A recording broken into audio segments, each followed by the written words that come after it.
Hampa ingat aku bohong ah. Ayo oi.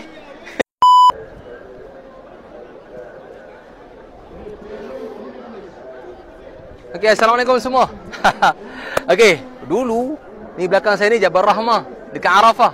Dulu Jabal Rahmah ni kita boleh naik tau. Tapi sekarang dah tak boleh naik. Nak tahu kenapa? Sebab jemaah-jemaah bukan semua tapi ramai jemaah yang datang, dia tulis nama kat situ. Dia kata kalau tulis nama dipermudahkan jodoh. Konon-konon mengambil orang kata apa, peristiwa Nabi Adam jumpa balik dengan Ibunda Hawa sebagainya lah kan.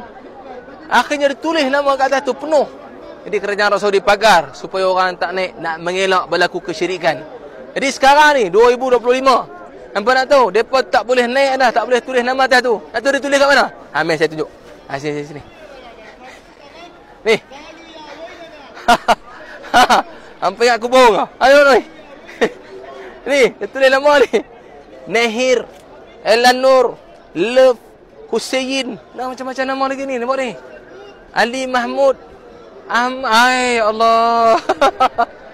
Tengok lagi. Kan, cari ni. Dia silap nama Falah boleh tak ni? Falah. Allahu Akbar. Jadi sampai sini berdoa kepada Allah, minta diberi kebaikan. Barakah Nabi pernah datang sini, ayat Quran turun. Bukan buat benda-benda syirik ni. Akhirnya kerajaan Saudi pagar, tak boleh naik dah kita kan. Aduh, ya, jom. Kita ada perjalanan lagi jauh. Jom kita pergi tempat lain.